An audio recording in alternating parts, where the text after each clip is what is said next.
jugador ve que al final se están aplicando las mismas cargas, los mismos objetivos a un delantero que a un mediocentro, pues a lo mejor busca esa parte externa, no porque piensa que se está haciendo mal, sino porque piensa que puede sacar más rendimiento metiendo ese trabajo complementario fuera.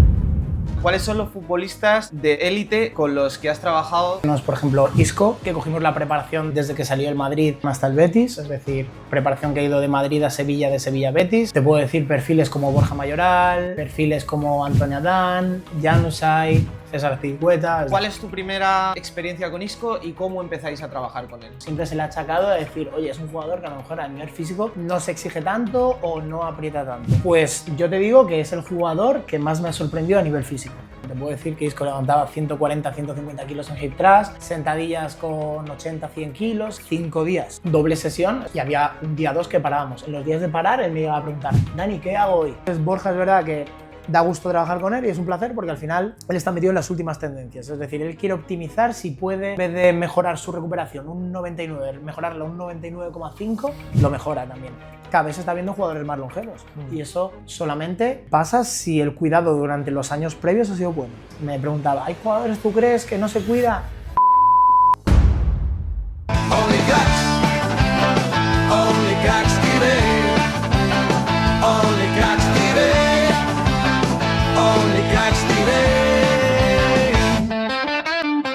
Hola, muy buenas a todos y a todas y bienvenidos a Only Cracks TV, bienvenidos a una nueva entrevista. Ya vamos por la cuarta, vamos empezando a coger un poquito de ritmo, va cogiendo color esto.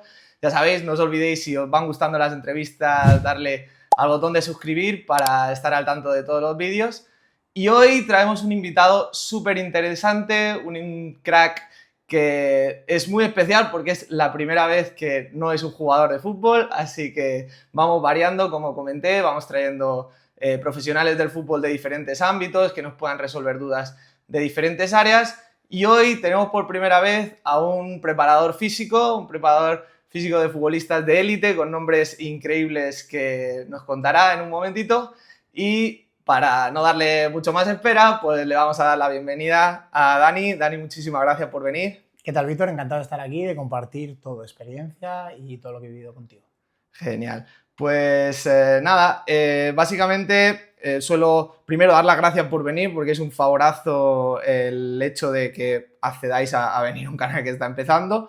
Y pues básicamente, para no extenderme mucho, que ya he visto en los otros capítulos que me ha quedado un poco largo, el canal es básicamente para resolvernos dudas a todos los que somos fan de fútbol, que queremos conocer un poco más de lo que pasa dentro y le preguntamos a profesionales que trabajan con gente de élite o más profesional cómo es todas esas cosas que no vemos y que no damos valor los aficionados, ¿no? Y la gente que seguimos el fútbol un poco más desde fuera.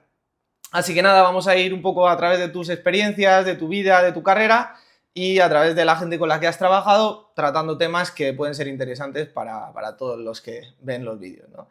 Así que vamos a empezar un poco, pues, cómo llegaste a entrenar con futbolistas, cómo llegaste a encargarte de la preparación física de futbolistas y cómo fue un poco tu historia hasta llegar ahí. Pues sí, te cuento un poquito todo. Lo primero, siempre hay que hacer un grado, obviamente, licenciado en Ciencias de la Actividad Física y el Deporte, y luego te puedes especializar en fisioterapia, en educación o en rendimiento, ¿vale? Yo, por ejemplo, he sido, como dices tú, y yo creo muchos de los que nos están viendo, muy futbolista, entonces siempre me ha llamado más esa parte de rendimiento y más centrada en mi deporte, que era el fútbol. Entonces yo siempre desde pequeñito pues le he dado mucha importancia a la preparación física, es verdad que a lo mejor a nivel técnico no era muy bueno, entonces ha hecho que vaya centrándome más en esa parte de preparación, ¿no? Luego tengo varios cursos, varias formaciones sobre nutrición, en este caso nutrición deportiva, y luego también en alto rendimiento. Entonces, básicamente, al salir de la carrera estuve en un gimnasio comercial haciendo típico de entrenador, normal, y luego ya me fui por mi cuenta de autónomo y es cuando empecé a tocar un poquito esa parte de rendimiento que dices tú. Al principio era por mi cuenta con jugadores de un nivel obviamente más bajito, un preferente, tercera, segunda B, y luego ya en febrero del 20, juraría que es del 20, entro a trabajar en Cris Díaz, que es el gimnasio en el que actualmente trabajo. De hecho, yo soy director de Cris Díaz La Finca, el gimnasio que tenemos en la finca. Y allí ya, pues, el contacto que tenemos nosotros para que lo ubiquéis, somos como un centro donde nacimos especializados en embarazo, en posparto, en entrenamiento, sobre todo en la mujer. Entonces, muchas mujeres de futbolistas pues entrenan con nosotros. De ahí el enlace a luego los jugadores de fútbol, porque nosotros hemos ido abriendo ese abanico de posibilidades y no solo centrarnos en embarazo, sino centrarnos también, tenemos un apartado de oncología, un apartado de rendimiento, entonces eso ha hecho que tengamos los contactos, entre comillas, o tengamos esa facilidad para poder trabajar con esos jugadores. Qué bueno, qué interesante. No, obviamente hoy en día la preparación física y lo que es el cuidado personal a nivel físico está presente en todas las áreas, en las etapas más importantes de tu vida incluso más, ¿no? Entonces, embarazo y tal. Y también tiene ese toque personal de conectar con tu entrenador o conectar con la gente con la que entrenas y demás. Entonces, me imagino que también eso es lo que os abre la puerta a que, pues, entrenando a su mujer, pues al final alguien que entiende muy bien lo que es la preparación física, pues al final siempre puedes ayudar incluso aunque sean futbolistas de élite, obviamente teniendo más conocimiento, pero puede ser una gran ayuda y de alguien que ya confías o que confía a alguien muy cercano de tu familia, ¿no? Entonces llegas allí y, bueno, en tu caso diste con este centro que empezó a abrir ese abanico y empezáis a tratar un perfil muy específico, que son los futbolistas, en este caso, como hablaremos ahora de nombres, de élite top.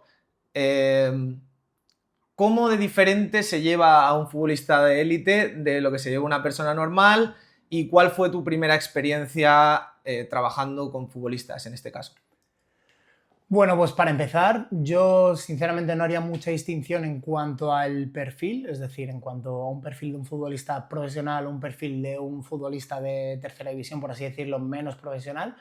Todo depende de la implicación que tenga el jugador. Es decir, luego es verdad que pues, tenemos más partidos, tenemos competiciones europeas, tenemos Copa del Rey, pero al final la implicación que tenga el jugador es súper importante para mí. Es decir, un jugador a lo mejor te va a exigir más a nivel de preparador, un jugador de tercera división que está súper implicado, que te está pidiendo, oye Dani, ¿qué hago el día de recovery? ¿Qué metemos hoy? He hecho esto con mi club de carga, ¿cómo podemos gestionar la carga? Tengo M-2 de partido, ¿cómo puedo trabajar el día de antes? Que a lo mejor un jugador de primera división que dice, oye, yo quiero únicamente entrenar un día y me da igual la recuperación, me da igual el descanso, me da igual todo. Entonces, te lo marca más el jugador incluso, aunque obviamente es más exigente un jugador de primera división, pero te lo marca más que lo que es en sí la categoría. Y luego, lo que dices tú, sobre todo ese abanico de posibilidades, también al principio, como nosotros éramos un centro más de entrenamiento de embarazo, pues la misma imagen, el jugador es un poquito reacción, ¿no? Dice, jolín, no es ese pensamiento, pero es decir, joder, aquí entrena mi chica, ¿no? Yo pienso que no están preparados para esa parte más profesional. En cambio, luego muchas veces pasa en verano, pues lo típico, que tienen días de vacaciones y muchos jugadores venían a entrenar con su mujer. Entonces, claro, nosotros hacíamos una parte diferente, es decir, un entrenamiento en pareja, pero a lo mejor ella entrenaba su entrenamiento normal y a él le poníamos un entrenamiento más específico de, oye, pues mira, hoy que has venido vamos a trabajar a lo mejor la pliometría o vamos a trabajar la potencia. Y él ya veía, decía, jolín, en este centro veo que no solo trabajan en embarazo, sino que también me pueden aportar este perfil completamente diferente. Y en cuanto a jugadores, el primer contacto que yo tengo, por así decirlo, con un jugador top es con Santiago Arias, que no lo hemos mencionado, que justo estaba viviendo aquí en el Atleti, estuvo lesionado, juraría, del isquio, tuvo una lesión bastante gorda y es cuando le cogimos nosotros, junto con Rodrigo Carretero, que es el CEO de la empresa, para llevar esa parte de preparación de recuperación. Ese es el primer contacto con un jugador más top.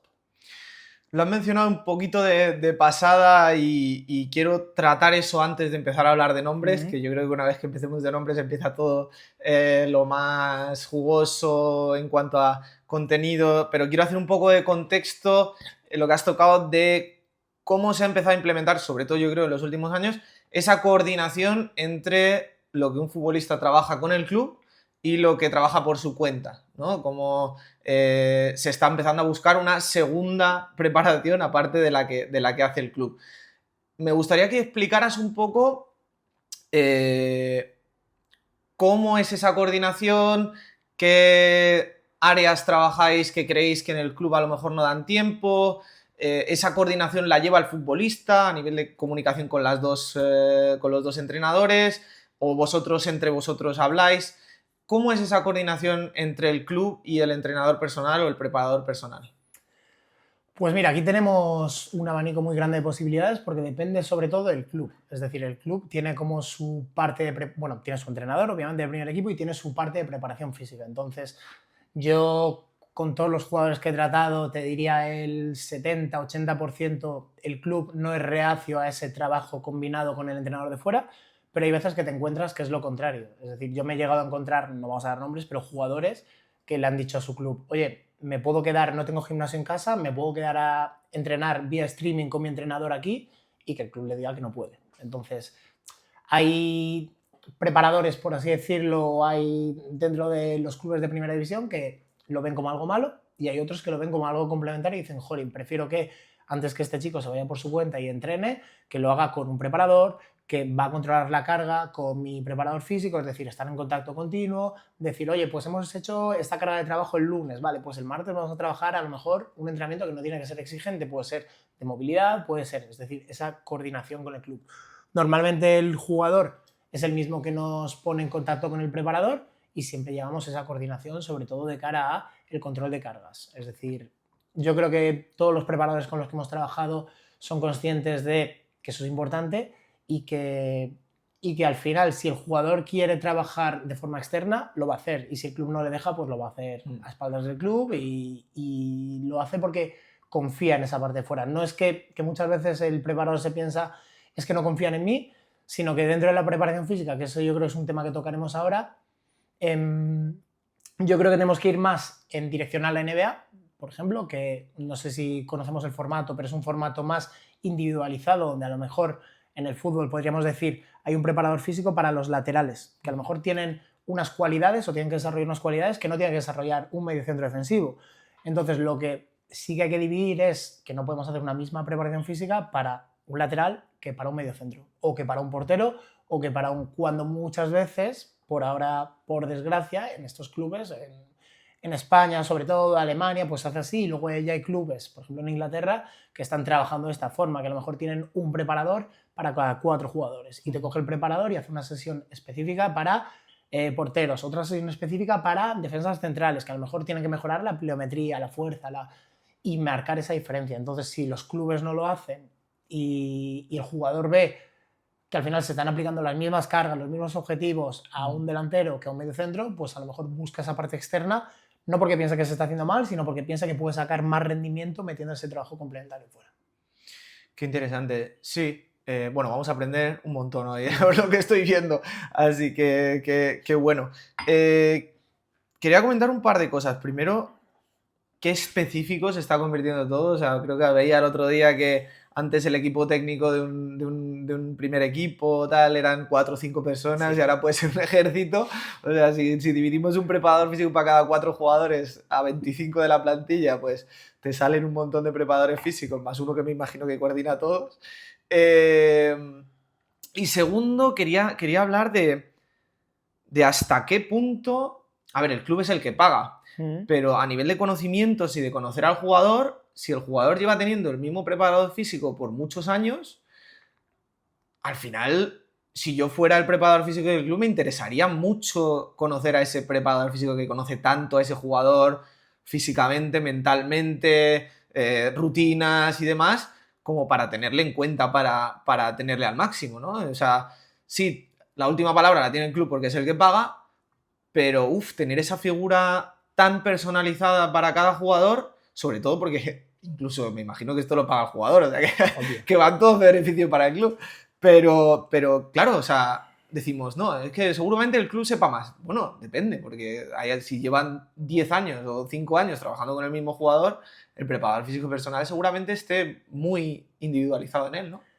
Sobre todo, bueno, tú también que has jugado al fútbol, que lo hemos comentado antes, también los futbolistas son muy de rutinas y muy de confiar, ¿no? Yo tenía compañeros que a lo mejor confiaban, imagínate, en una marca de botas y de repente se cambiaban y hacían un partido malo con otra marca y ya es como que la crucificaban, ¿no? Y obviamente no tiene nada que ver, o sí tiene que ver, pero el jugador confía en esa marca. Pues por así decirlo, lo mismo con el preparador, es decir, una persona que te ha acompañado durante, vamos a poner, 2, 3, 4, 5 años y confías plenamente en él.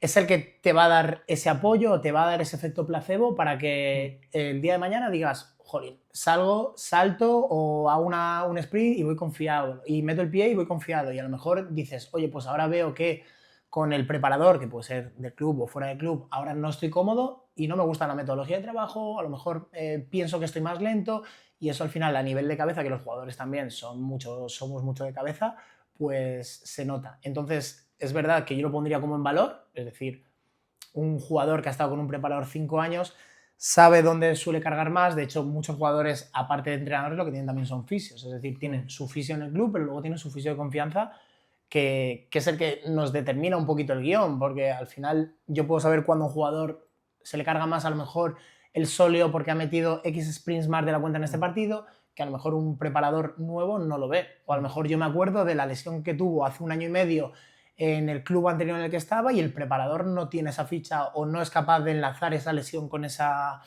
sobrecarga. Entonces, yo creo que sería un punto a poner en valor. También tiro un cable a favor del club, que muchas veces desconocen el trabajo que hay detrás. Entiendo que, igual que por ejemplo nosotros hacemos las cosas muy bien, habrá mucha gente que hace las cosas muy bien y habrá gente que hace las cosas más mediocres, por así decirlo. Entonces, es verdad que cuando hablamos de jugadores top, no estamos hablando de perder un jugador que igual no ponemos en valor todos por igual, pero no es lo mismo perder un jugador de un tercera división a perder un jugador que está cobrando 10 millones al año. Entonces, yo entiendo esa parte del club, que tengo un poquito de miedo, pero yo siempre, por eso, lo que le digo a los jugadores es, oye, sin problema, me pones en contacto con tu preparador físico, con el preparador del club en este caso, hablamos, dialogamos, y si lo llevamos a un acuerdo y él ve que no, pues no, pero normalmente siempre llegamos a ese acuerdo. Pero lo que te digo, entiendo ese miedo del club de decir, a ver en manos de quién estoy dejando a mi jugador, que yo soy el que le estoy pagando. Sí, ¿sabes? sí, mucho riesgo. Es un arma de doble filo. Porque Claro. sí, lo hablaba en otro vídeo también, que cada vez hay más en juego en el fútbol y cualquier pequeño detalle está hiper mega medido. Y lo que dices tú además, que al final el que paga es el club. Sí. Entonces, el primero interesado en tener al jugador en el punto máximo de forma es el club, pero claro, tiene que conocer qué persona está detrás, que aunque le haya ido bien, a lo mejor el club opina de otra forma o lo ve diferente. Vale, pues te quería preguntar en cuanto a la coordinación, un par de preguntas. Una, ¿qué áreas son las que normalmente luego vamos a tratar lesiones o, bueno, temporadas sin actividad, como puede ser verano, tal? Pero en temporadas vamos a hablar de temporadas donde el futbolista está rindiendo, está jugando y tal.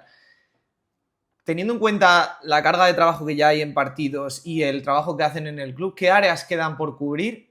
Y enlazado a eso, para que también lo metas dentro, ¿vosotros tenéis acceso a todos los datos? Porque acabas de mencionar la cantidad de sprint por partido, por ejemplo. Sí. ¿Vosotros tenéis acceso a todos los datos que os facilita el club? O sea, ¿los clubes suelen facilitar todos esos datos para que vosotros trabajéis con todas las herramientas? ¿O vosotros tenéis que tener vuestra propia fuente de datos para trabajar con el futbolista?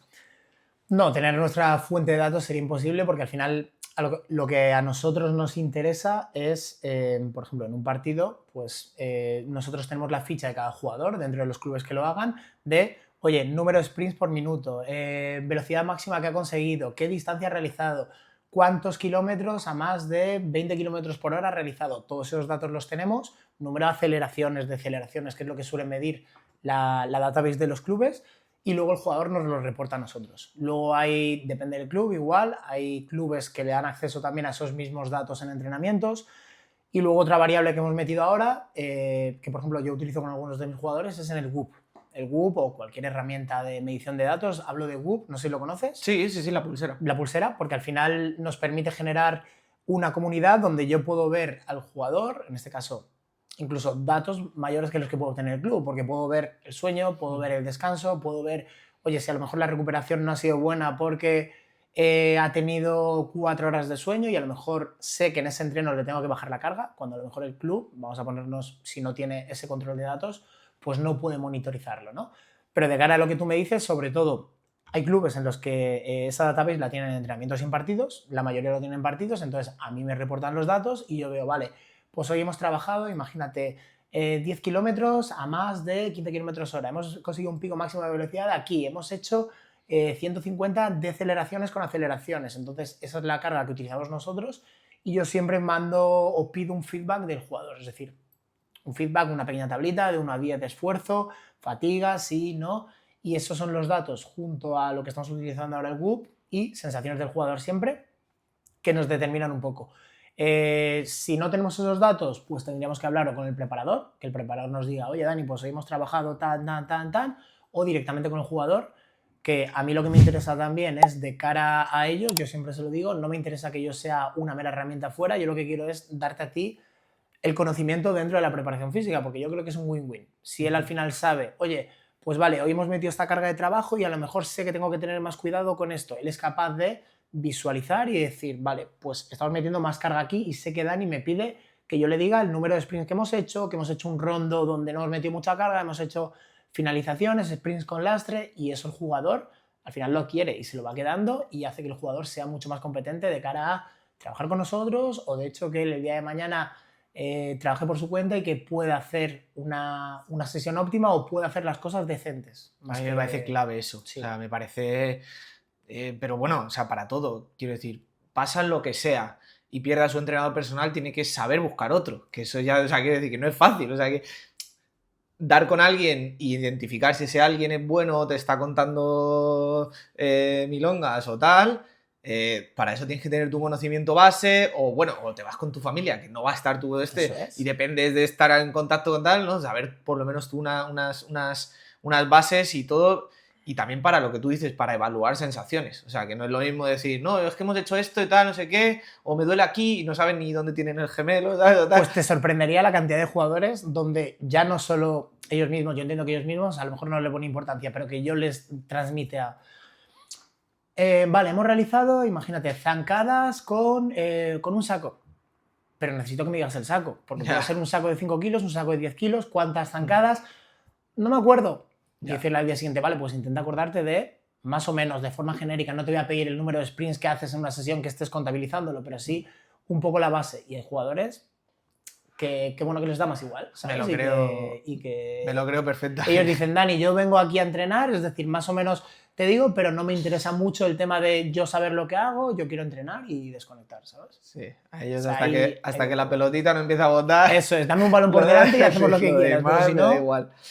Vale, pues vamos a pasar un poco ya a la chicha, que viene siendo todo lo que has trabajado con futbolistas en concreto, ¿no? Y vamos a ir un poco viendo sus casos, sacando temas de que les pasaron a ellos y viendo cómo pueden afectar a otros futbolistas y más o menos utilizar esos casos para tratar un poco lo de la preparación física de manera más general. Te voy a preguntar primero que me hagas como unos highlights de los futbolistas con los que has trabajado para yo también tener ahí un y luego ya vamos más o menos yendo del más interesante al menos. Y nada, ¿cuáles son los futbolistas de élite con los que has trabajado en los últimos años? Jugadores que podamos decir, porque luego hay muchos jugadores igual que quieren mantenerse un poquito al margen y decir, oye Dani, pues trabajamos, o a lo mejor el club en este caso no les deja y están trabajando por su cuenta, pero jugadores que podamos decir, tenemos por ejemplo Isco, que cogimos la preparación desde que salió el Madrid hasta el Sevilla, o sea, hasta el Betis, es decir, preparación que ha ido de Madrid a Sevilla, de Sevilla a Betis, luego lo veremos más a fondo, pero con esos intervalos de off-seasons o de zonas en las que pudimos sacar el máximo partido. Te puedo decir perfiles como Borja Mayoral, perfiles como Antonio Adán, Januzaj, César Azpilicueta, es decir, jugadores, estamos hablando todo del ámbito súper top. Bueno, élite total. Élite total. Élite total. Bueno, ahora vamos a ir yendo uno por uno para ver un poco más, pues eso, lo que son los diferentes físicos, los diferentes perfiles, los diferentes personalidades también, porque pues, lo que decías tú también influye mucho en sus rutinas, en sus hábitos. Y bueno, vamos a empezar, o sea, creo que está bastante claro cuál es el nombre sí, que, ¿no? o sea, viviendo aquí en Madrid además también y tal, se destaca un poco por encima del resto, que es Isco Alarcón. Me parece, bueno, de lo que posiblemente hayan visto nuestros ojos a nivel España, yo creo que en cuanto a técnica, magia, talento puro, pues si no está en el top 3 poco le queda. Y me comentabas que le conocéis o llega a vosotros en el periodo final del Real Madrid, ¿no? Cuando ya su prime, por así decirlo, su pico de rendimiento, de también exposición mediática o importancia dentro del equipo ya había pasado y llega a vosotros en esa etapa final al Real Madrid.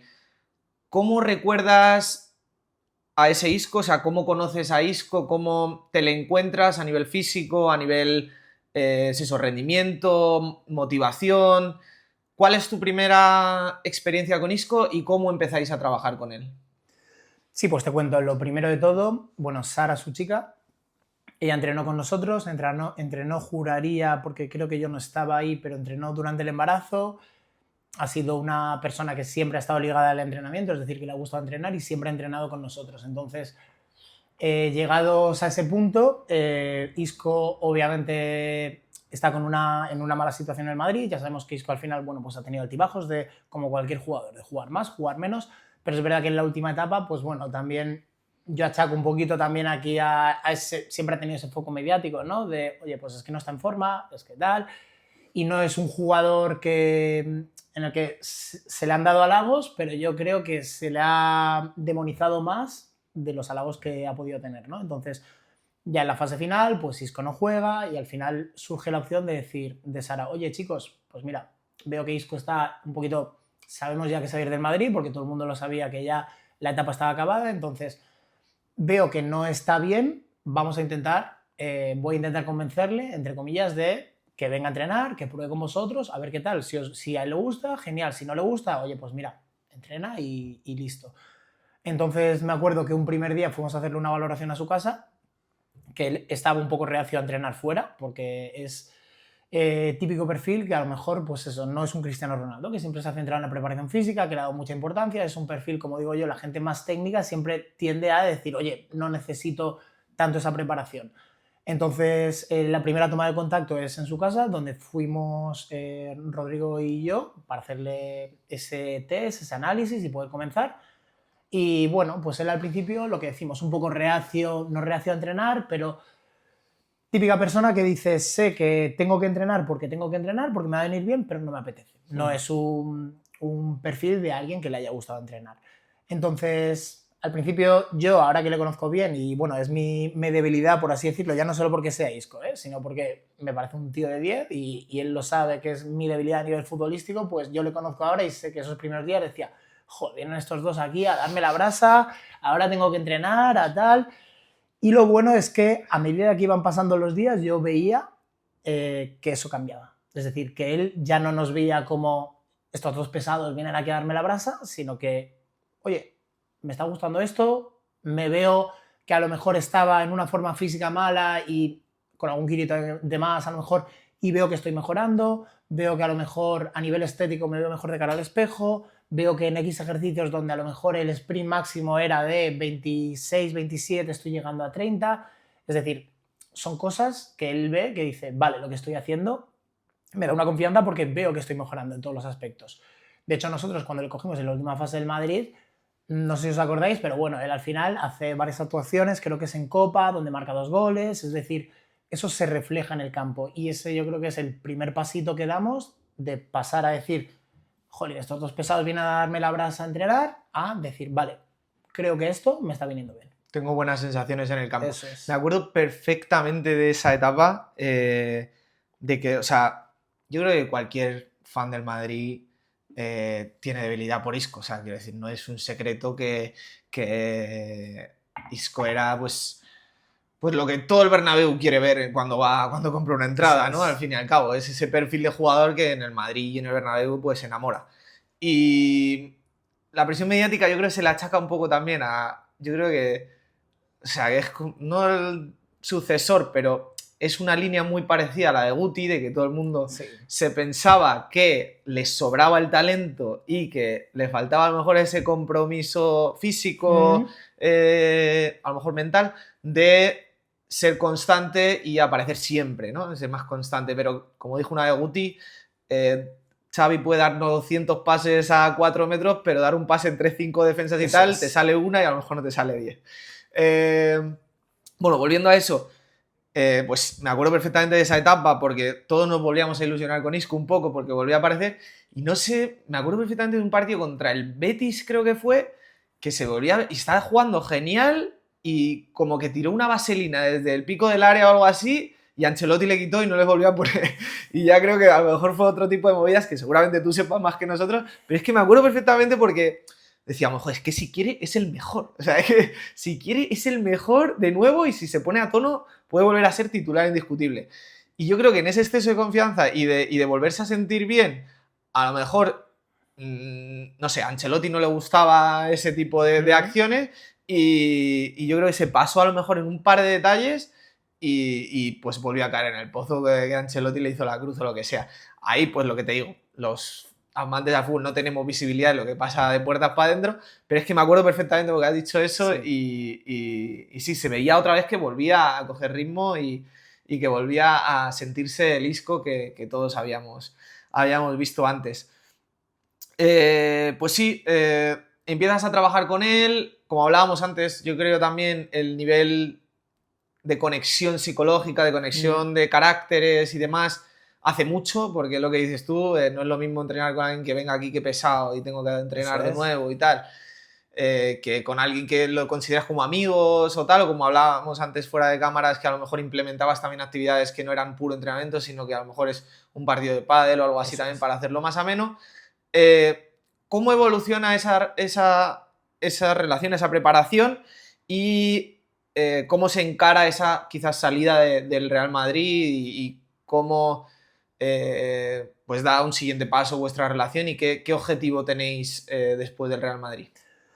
Pues bueno, sobre todo yo creo que él a nivel mental es difícil, es decir, tú ponte en una posición en la que tú has, por así decirlo, has sido siempre un jugador que ha sido una estrella, en Málaga, has sido una estrella, viene el Madrid, eres la estrella, vas con la selección, eres la estrella y de repente te encuentras en una imagen completamente diferente donde ya no eres la estrella, es decir, el foco mediático no que se apague, pero por así decirlo, pasas a un segundo escalón y te encuentras sin club, una situación en la que no habías estado nunca, ¿no? Entonces, ahí vienen las incógnitas de tendré clubes, me aparecerán ofertas, no me aparecerán, damos por hecho que sí porque eres un jugador de primer nivel, pero bueno, tú también como jugador quieres una buena opción, es decir, ofertas vas a tener, pero siempre quieres elegir la mejor opción porque además en esa época creo que, bueno, estarías sobre los, ahora me pierdo, pero 29, 30 años, es decir, Sí, que en esa franja de edad la toma de decisión es mucho más importante que con 22, que con 22, 21 tú te puedes equivocar y sabes que te queda toda la carrera, pero con 28 años, 29,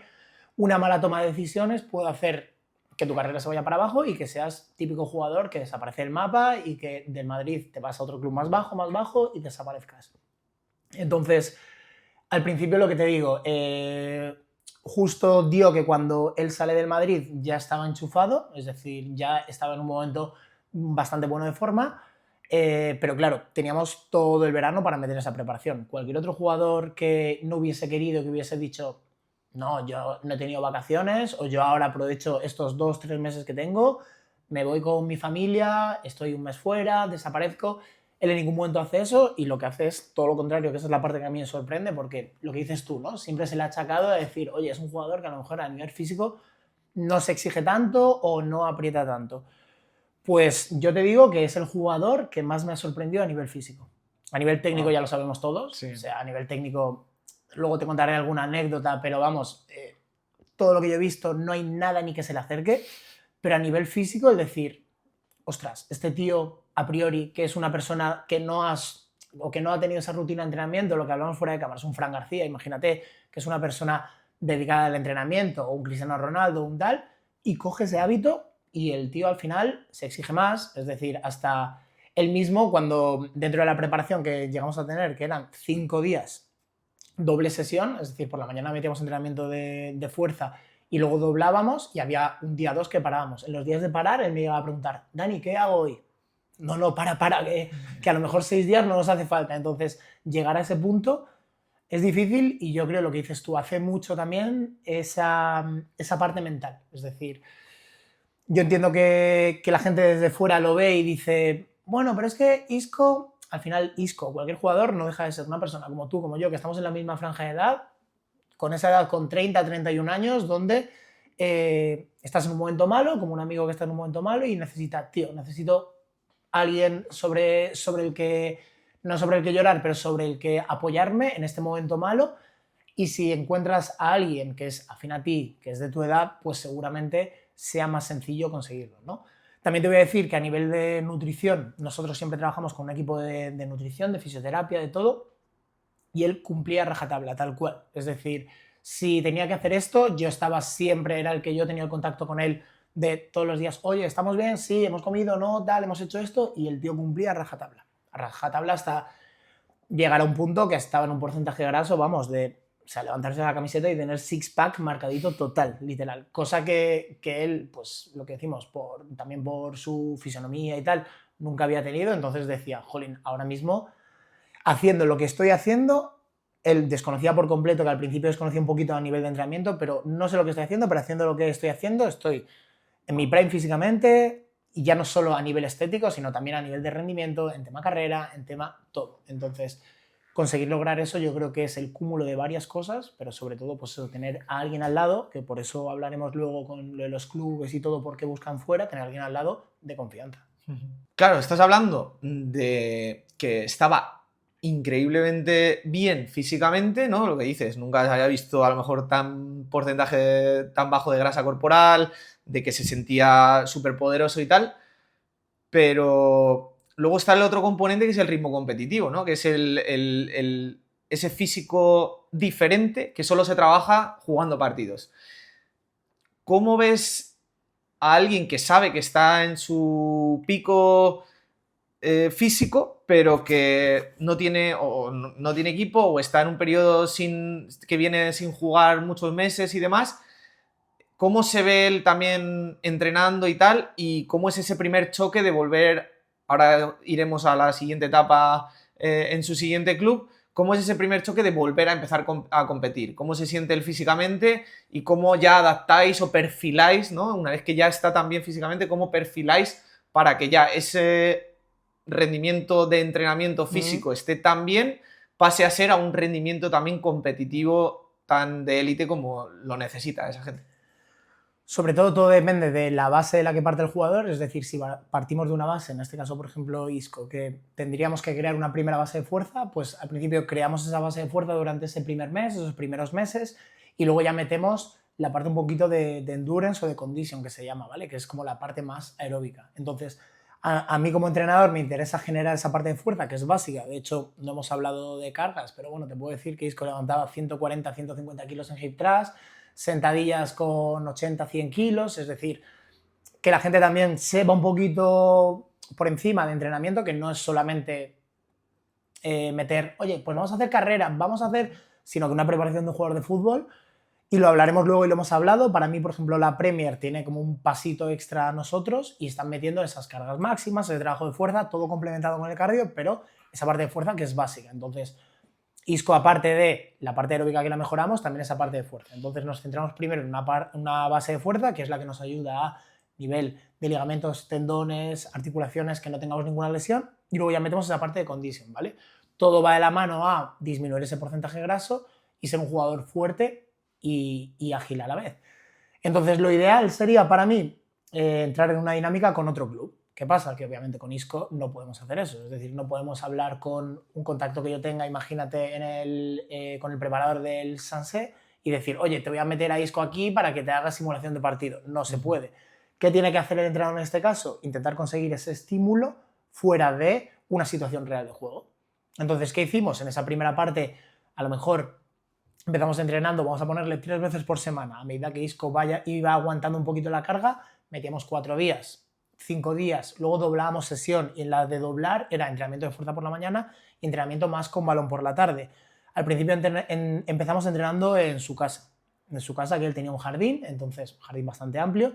Entonces metíamos como la parte de fuerza por la mañana y la parte más de balón físico por la tarde, ¿vale?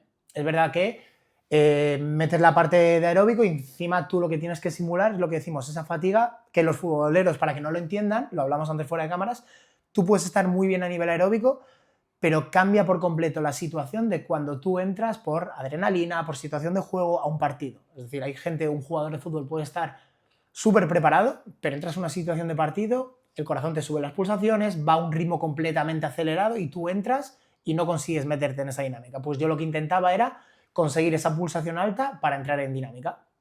Entonces, mismamente, ejercicios con balón que al principio trabajaba solamente conmigo, ¿vale? De una posesión donde vamos a robo o de repente montábamos a lo mejor un circuito dentro del jardín que era 20 pases, de repente te ponía yo un balón, tenías que rematar de cabeza, situaciones más reales de juego con una fatiga previa. Es decir, para que el día que tú vayas a una situación real de juego, si después de realizar una fatiga previa y sales a rematarme un balón o ponerme un balón a 180 pulsaciones, el día que salgas a 140, 130 lo vas a hacer bien. De ahí tengo alguna anécdota, por ejemplo, que te contaré para que os riáis, que como todos los jugadores, pues al final tenía cámaras de seguridad y más de una y de dos veces me pasó un vídeo de decir, típica acción de fatiga previa, te tiro el balón, tienes que intentar mantener la posición y yo voy a robarte. De ir a robarle y de comerme porras así. Y decir, mira la de hoy, toma, te la paso para que la veas. Típica de él aguantando la pelota, yo ir a robarle, tú, toma, porra. ¿Sabes? No me sorprende si le hizo semejante porra a Berratti, digo, que eso, imagínate cómo no me la va a hacer a mí, ¿sabes? Pero eso, con esa situación como de fatiga previa, de tal.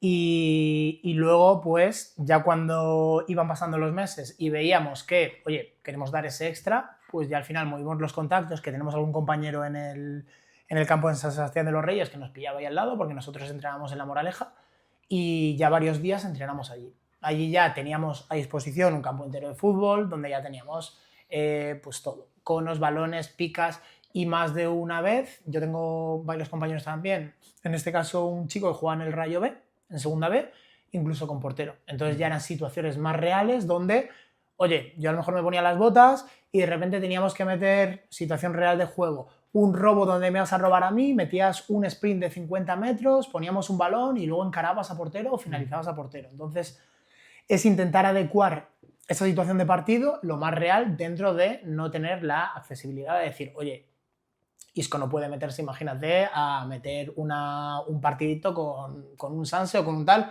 o mismamente en una acción donde peligre su condición física, porque yo sé, vamos modo huevito, es decir, yo en ningún momento metía la pierna para lesionar ni nada, pero a lo mejor en un club sí, y una lesión pues te rompe por completo la dinámica y te rompe por completo pues sí, un posible contrato, o sea, es un periodo donde tienes que estar muy bien físicamente, pero a la vez no puedes arriesgar prácticamente nada. Eso es. Te iba a preguntar justo en eso, o sea, muchos otros deportes tú puedes entrenar la condición física y muy específica y demás, pero en el fútbol, al igual que, bueno, en otros deportes, pero en el fútbol yo creo que, quitando fútbol americano, rugby o demás, al ser un deporte de contacto, hay muchas acciones que no se pueden entrenar, porque es lo que tú dices, o sea, hay cierta maldad, que no compensa hacerlas en el entrenamiento. Bueno, luego ya cuando sí entrenan con sus compañeros, sí que se exige esa intensidad y muchas veces en los entrenamientos se lesionan o se dan patadas y o sea, un montón de anécdotas de que se dan duro en el entrenamiento también.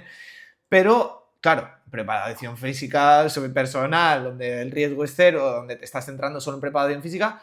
Pero claro, en esas épocas donde solo hay preparación física porque no tienen un club, ¿se hace algún tipo de ejercicio donde, más allá de que no haya, pues eso, contacto de tacos, de bota o tal, donde se entrene el choque, donde se entrene, pues eso, los rebotes, los apoyos desequilibrados, donde se entrene ese esfuerzo más de contacto?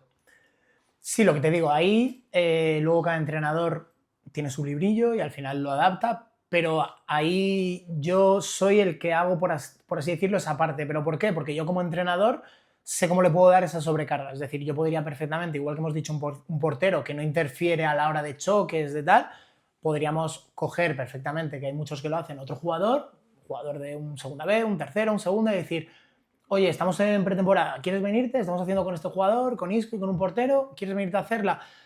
Pero ahí el factor externo es, por así decirlo, externo. Es decir, yo no tengo la capacidad de control sobre ello. Siempre que el entrenador, en este caso yo, pues una persona que siempre ha jugado al fútbol, sabes perfectamente esas acciones, ¿qué va a recibir? ¿Qué va a recibir un mediocentro, en este caso de la posición de Isco? Pues vas a tener alrededor al mediocentro defensivo opuesto, que te va a cargar, te va a luchar, vas a saltar arriba a chocar con él. Entonces, todas esas acciones las simulábamos real en campo. Tanto, lo que te digo, en su casa, es decir, para que hagamos una idea y que la gente lo ponga un poquito en contexto. A lo mejor metíamos una parte de condition donde él terminaba con el pulso a 180 y luego podíamos meter una parte donde tenía que venir a lo mejor a robarme el balón a mí y yo tenía que aguantar y él tenía que meter el pie, pero yo en ningún momento iba suave, entenderme de no iba al límite, Sí. pero yo iba a sacarle el brazo, a pelear, es decir, que sea lo más real a una situación de partido.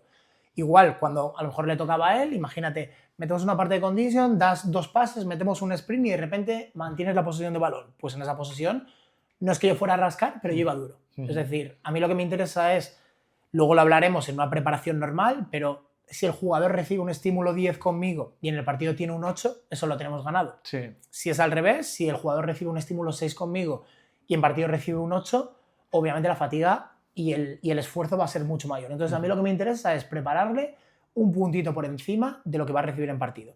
Y dentro de eso entra la capacidad que yo puedo hacerlo, porque un jugador, a lo mejor yo le digo, ve a robarle fuerte, va a robarle fuerte y a lo mejor ese jugador quiere quedar bien o quiere cumplirlo y a lo mejor se pasa de rosca, un mal pisotón, es un tobillo, es para 3 semanas, entonces siempre teniendo esa capacidad de control, pero lo que te digo, yo en ningún momento iba suave, es decir, yo iba fuerte porque al final creo que es lo que le convenía en ese momento. Sí, al final lo que más se acerque a la realidad. La realidad.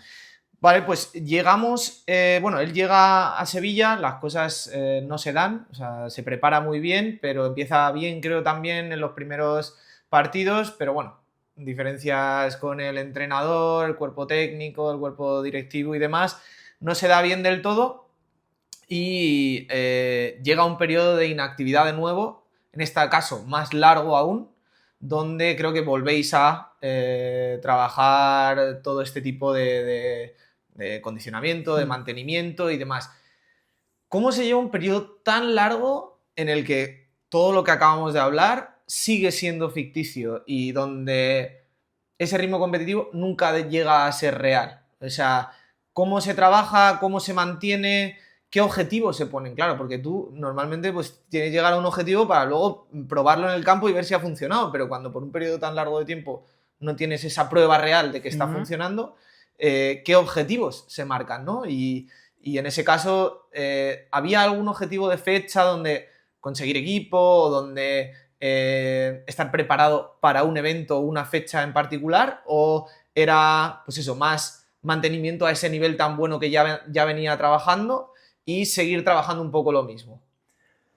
Sobre todo, lo primero de todo, bueno, al final lo llevamos a un jugador de fútbol, pero lo podemos llevar a cualquier persona, es decir, a mismamente una oposición, cualquier oposición, ¿no? Pues una persona que se prepara plenamente para una oposición y de repente ve que se ha preparado a tope y vamos a meter una simulación, el examen de repente te lo cancelan y te lo ponen para dentro de 2 años, ¿qué piensas? Dices, joder, todo lo que he hecho era prepararme ya y me he preparado para el examen y de repente me lo han quitado. Es decir, todo el trabajo que llevo haciendo estos meses a la basura.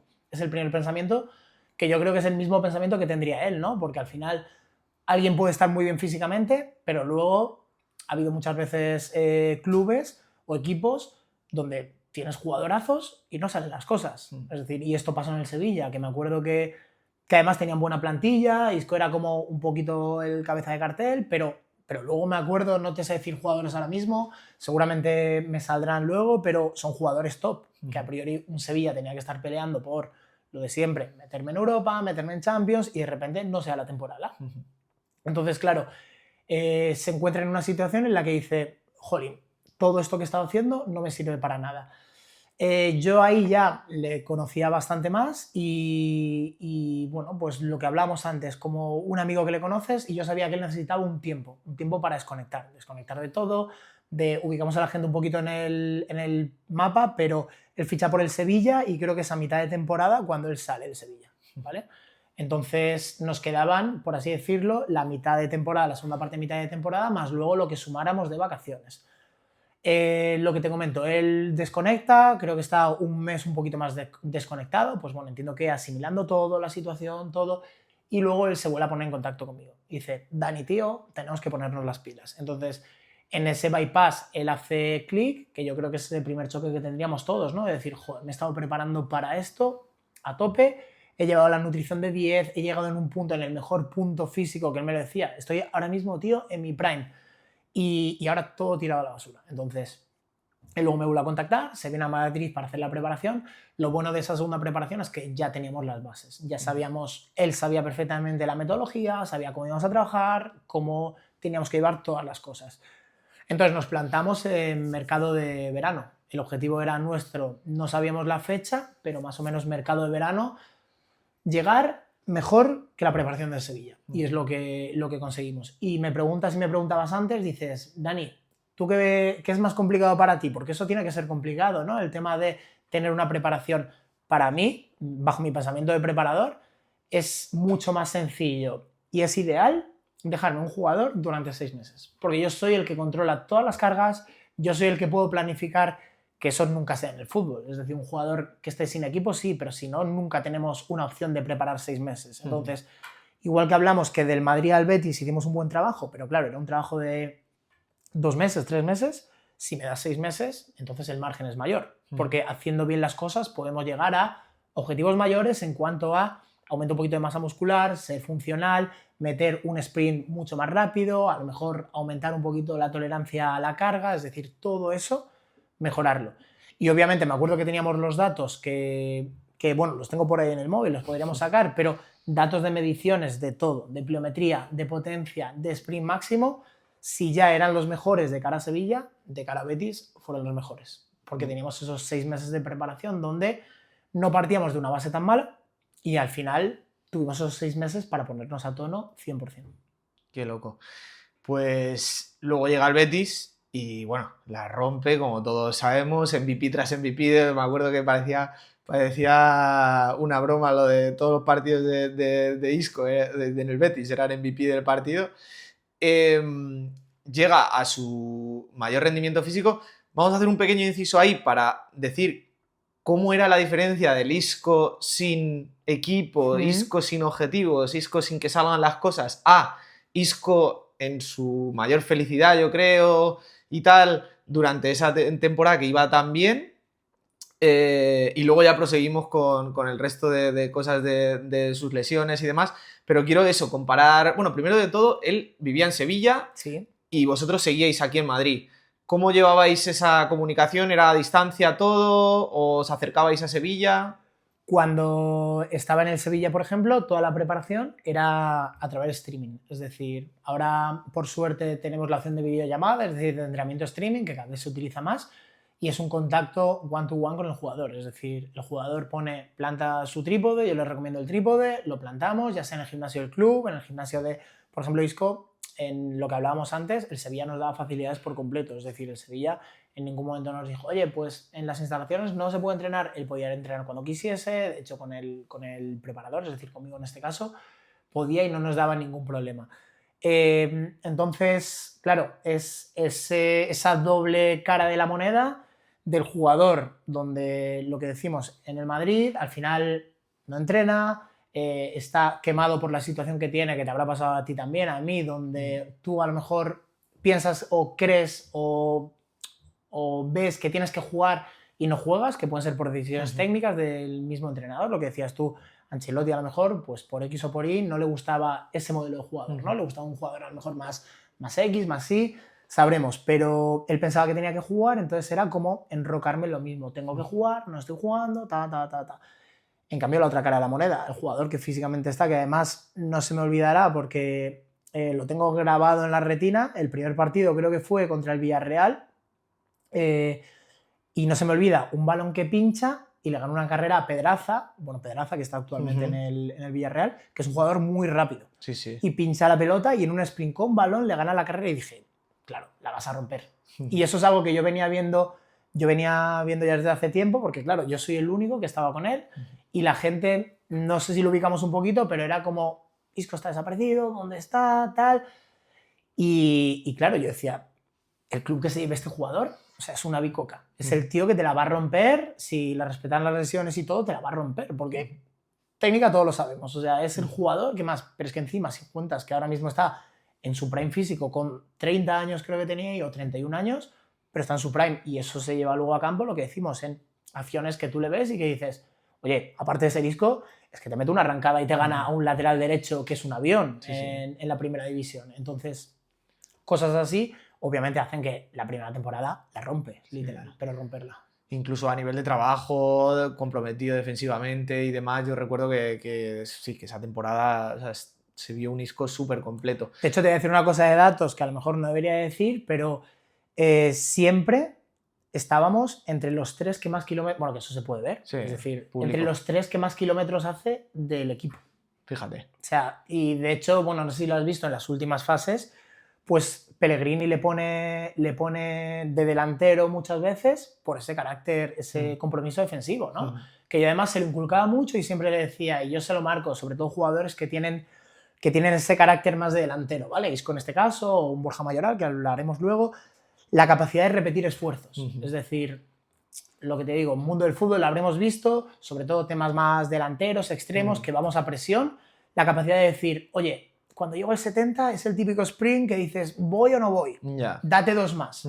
Y el próximo día, en vez de 2 más, te das 4 más. Y esa capacidad, ese compromiso, bueno, yo por lo menos, a lo mejor no tengo memoria, pero yo no le he visto esa capacidad de presión a Isco como está teniendo ahora y que sigue teniendo en el Betis, de decir, es que es un tío que te está corriendo los 90 minutos detrás del balón. Y es el primero que lanza la presión. Además, el Betis que tuvo esa fase donde no tenía delantero, creo, no tenía un delantero fijo, ahora ya ha fichado a El Chimi, al Cucho, pero al no tener delantero, ese primer año hizo el de delantero y era lo que te digo, siempre estaba en el top 3, de hecho había muchos partidos que estaba top 1 de máximos kilómetros realizados. Sí, sí, lo que tú dices, al final eso de repetir esfuerzos, el estado físico de ese jugador para que una vez que ya el partido va avanzando pueda seguir repetirlo, porque si no el equipo, o sea, tiene que adaptarse, si los jugadores no están preparados para eso, el equipo tiene que echarse para atrás porque si no se convierte en un coladero. Y también repetir esfuerzos no solo a la hora de presionar, sino que se está hablando mucho ahora de hacer desmarques de 40 metros para que no te la den solo para generar espacios, que es lo que hace Rafinha y esta gente que no para de tirar desmarques de 40 metros. Eso también es un esfuerzo físico que muchas veces no tiene recompensa, que es puramente colectivo y que desgasta mucho también. Bueno, pues claro, todo va genial, todo está en su peak, todo es como lo había preparado hasta que empiezan a llegar las lesiones. Ahí me imagino que vuestro papel vuelve a ser súper importante porque, bueno, luego hablaremos también, pero cuando un futbolista está funcionando todo es una cosa de mantenimiento, de cubrir pequeñas necesidades, de medir también el descanso, de cargas y demás. Pero vosotros, vuestra figura aparece mucho más, pues eso, en periodos de inactividad o en periodos de lesiones. Vienen los fantasmas ahora con las lesiones, antes con la inactividad. ¿Cómo se trabaja? Bueno, primero, ¿cómo fue ese periodo de lesiones? ¿Qué tipo de lesiones? ¿Y qué método aplicasteis o qué trabajasteis más para volver de esa lesión? Que bueno, todavía está casi todavía por volver a su máximo nivel, todavía está trabajando en ello. ¿Cómo tratasteis todo ese periodo y cómo se trata esas recaídas, ¿no? Cómo trabajas todo muy bien, vuelve a reaparecer, vuelve a haber esperanza, vuelve a haber recaída. ¿Cómo se trabaja eso también a nivel de entrenamiento? Sobre todo yo lo más importante que veo ahí es lo que hemos trabajado antes, la capacidad mental o el trabajo mental del jugador, ¿no? Es decir, puede haber un jugador que se lesione, que sepa que tiene una lesión de larga duración, como es en este caso, que es el peroné, ¿vale? No sé si os acordáis de la acción, yo me acuerdo también perfectamente, es contra Las Palmas, en una acción que el defensa central de Las Palmas, Lemos, ¿vale? Va a despejar un balón, típico balonazo arriba a despejar. Él va a robar el balón, mete el pie y en vez de despejar el balón, le despejan a él. Con la mala suerte que tiene una fractura de peroné. Entonces, en ese momento, es otra vez cambiar el chip. Lo que te digo, un jugador con la mentalidad un poquito más bajita diría, tengo 6 meses, 7 meses, desconecto 2, 3 meses. Él, desde el momento en el que se opera, es decir, primero hubo que ver todo, ver qué pasaba, había una fractura de peroné, cómo atacarla. Primero la operación, pero la mentalidad cambia, lo que te digo, que es el Isco de hace 5 años, o por lo menos cuando lo conocemos nosotros, que él desde que puede ya empieza a trabajar. Y eso hace que gane mucho. Es decir, él dice, chicos, voy a ir a Madrid ahora, es decir, me voy a operar, voy a meter primero el trabajo de rehabilitación con el club, que obviamente eso es importante, y luego ya vamos a trabajar. Y la gente está muy equivocada o el ya no solo en el mundo del fútbol, sino en el mundo del entrenamiento, te habrá pasado a ti, oye, pues me duele el hombro, pues no voy al gimnasio. Podemos trabajar perfectamente, de hecho, el hombro contrario, y si es una lesión de larga duración, hay una cosa que se llama efecto espejo, donde, en este caso, él estaba con la típica bota de recuperación, ¿vale? Que antes se ponía yeso, pero el yeso es mucho más incómodo, por la noche pues no te permite quitártelo, ahora se utilizan unas botas que te permiten inmovilizar esa zona durante el día y luego por la noche, cuando ya el proceso va un poquito más avanzado, te permite quitártelas, ¿no? Entonces, hay una parte que es ese efecto espejo, que es trabajar la pierna buena para darle un 5, un 7% de activación a la otra, que es mínimo, y me dirás, bueno, Dani, un 5%, pues ese 5% a lo mejor hace que esa degradación muscular y de todo, a nivel de articulación y todo, no sea tan agresiva, ¿vale?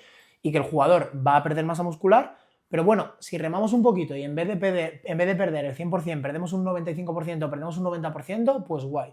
Entonces, él desde el primer momento se puso a trabajar con nosotros. Aparte, lo que te digo, una lesión en una pierna no nos limitaba para nada el trabajo aeróbico. Trabajo aeróbico fundamental, trabajo de masa muscular, es decir, él puede trabajar perfectamente de tren superior para arriba, trabajo aeróbico se adapta. Me acuerdo además de estar trabajando una bici de aire con el pie malo en el aire y el otro pie en el pedal, o estar trabajando con el battle rope sentado, es decir, al final de eso son cosas que el jugador te determina si quiere o no quiere hacer, donde tú no tienes que apretarlo, yo por lo menos no aprieto a los jugadores, yo le digo, oye, que sepas que esta opción está, pero él dice, no, pues yo quiero recuperar, pues recupero.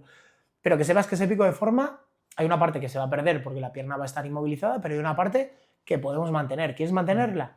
Y a mí no me hizo falta decírselo porque él supo perfectamente y dice, Dani, tío, yo quiero seguir trabajando, quiero seguir currando para no perder esta forma. Y esa es también un poco de lo que hablábamos antes, de que ellos aprendan, ¿sabes? De que aprendan de lo que es la condición física, de lo que son los entrenamientos, las bases del entrenamiento, las bases de su propio cuerpo, y de que cuanto más lo dejen, más les va a costar recuperarlo luego. Entonces, creo que todo ese trabajo previo que hicisteis, ya no solo en cuanto a nivel muscular y demás, sino a nivel mental, de que él tuviera todos los conocimientos, hizo que luego las recuperaciones él fuera el primero que supiera que desde el día 1 tenía que trabajar. Claro, trabajáis desde el primer día, tal, no sé qué, conseguís recuperar, consigue volver y lo que nos contabas antes, el primer día se vuelve a lesionar. Bueno, a nivel mental lo puedes mencionar, pero me imagino que es otra historia completa de cómo se trabaja a nivel eso mental.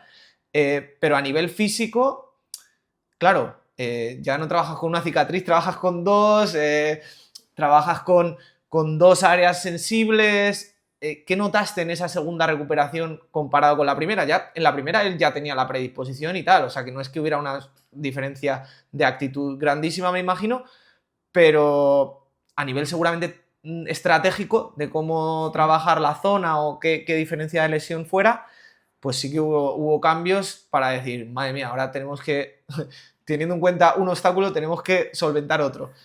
¿Cómo de difícil es eso? Porque ha habido muchos casos de futbolistas que han recaído en lesiones o lesiones diferentes, pero nada más volver.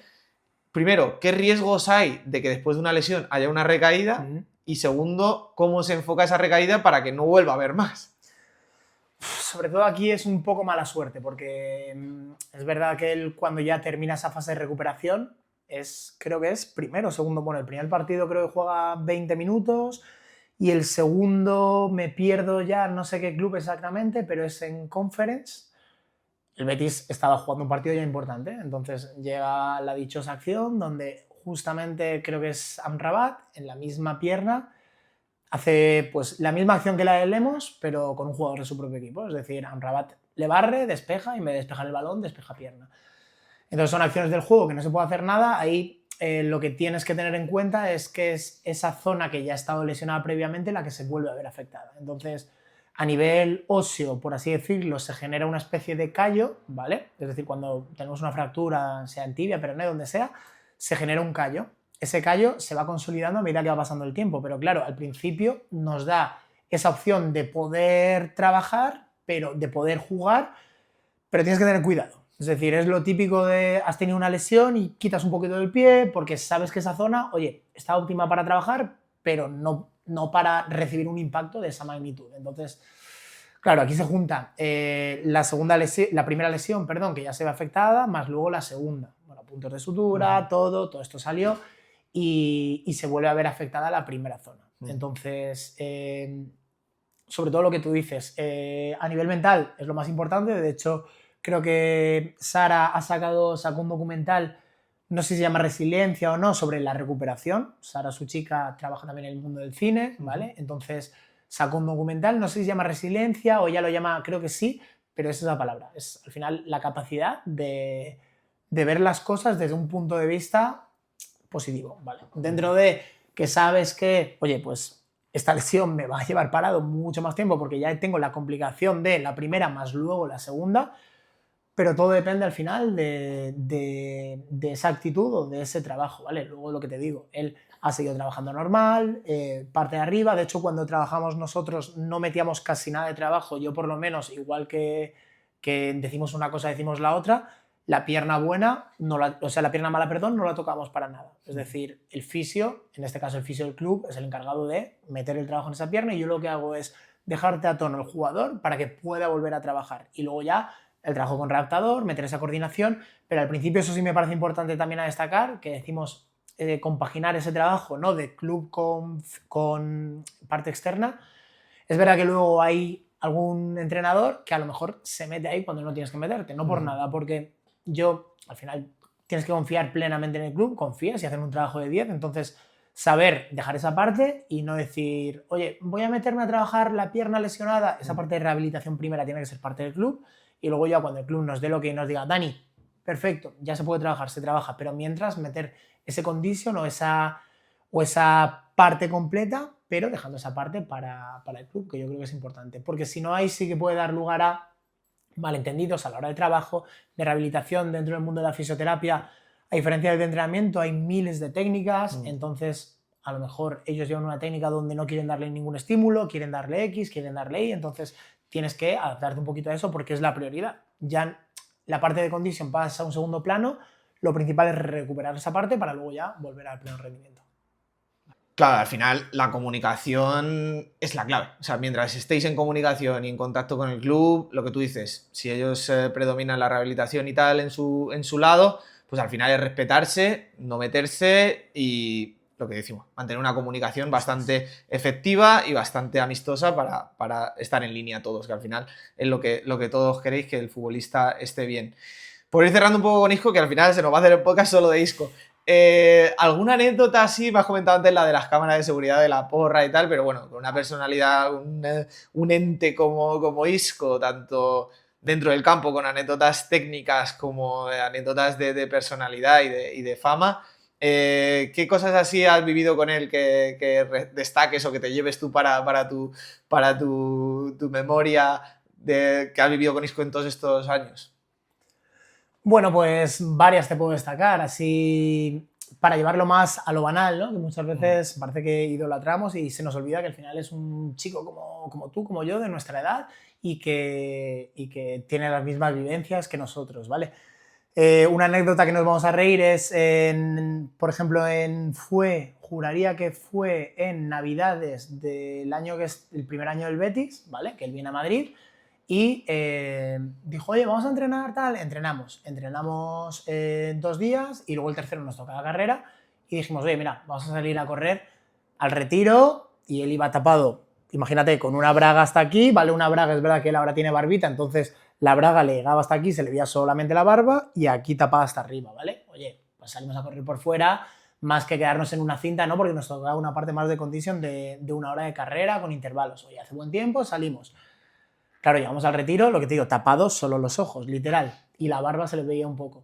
Llegamos allí, empezamos a correr, una persona parada, oye, es que Visco, para un momento, otra persona, de repente te encuentras con 10, 15 personas que te están parando todo el rato y dices, madre mía, ¿cómo me van a reconocer?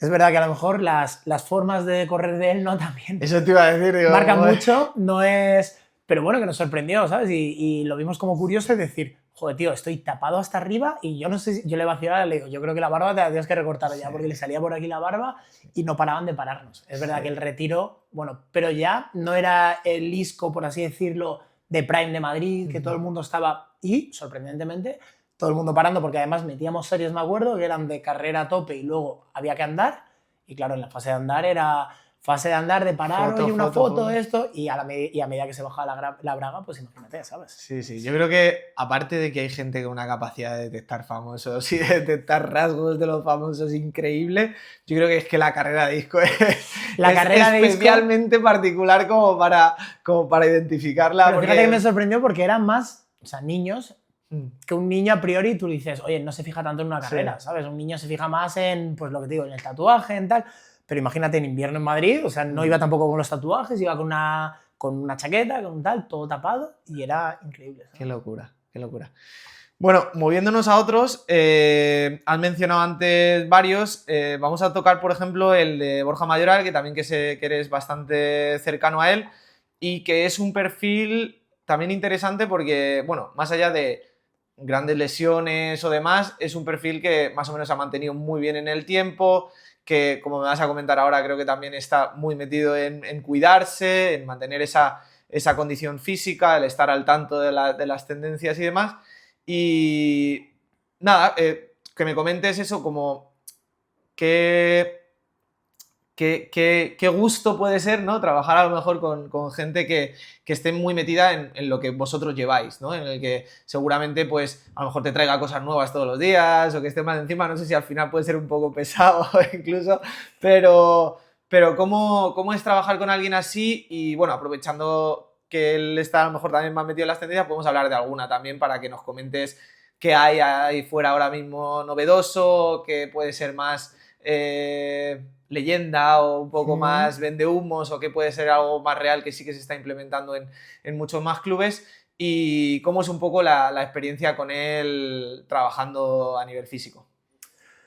Pues lo que te comentaba antes, tenemos diferentes perfiles, ya no solo en el mundo de entrenamiento, sino en cualquier ámbito. Es el típico entrenador, por ejemplo, que está obsoleto y que no quiere actualizarse, digámoslo así, y el entrenador que se actualiza, sale una nueva tendencia y no hace falta lo que decimos, que esa tendencia sea buena o a lo mejor que tú la quieras aplicar, pero sí enterarte, probarla, ponerla a prueba y decir, oye, pues mira, veo que a lo mejor recuperando así estoy recuperando mejor, o veo que sale una tendencia y de repente digo, oye, pues yo no le veo tirón, no le veo esa línea que sea óptima para este deporte, incluirla. Y luego hay jugadores, lo mismo, pues jugadores que están a la última, que al final buscan, oye, optimizar al máximo mi recuperación. Oye, Dani, he leído que de repente las fases del sueño, los ciclos del sueño son de hora y media. ¿Es verdad esto? ¿No lo es? Y Borja es uno de esos jugadores. Entonces, da gusto trabajar con él. Yo también estoy muy metido en ese tema, pero porque yo creo que la cuarta pata de la silla que hemos metido entrenamiento, nutrición, mentalidad, es el descanso. Para mí el descanso es fundamental. Y jugador que no descansa bien, jugador obviamente que corre un mayor riesgo de lesión, que al final no te rinde igual.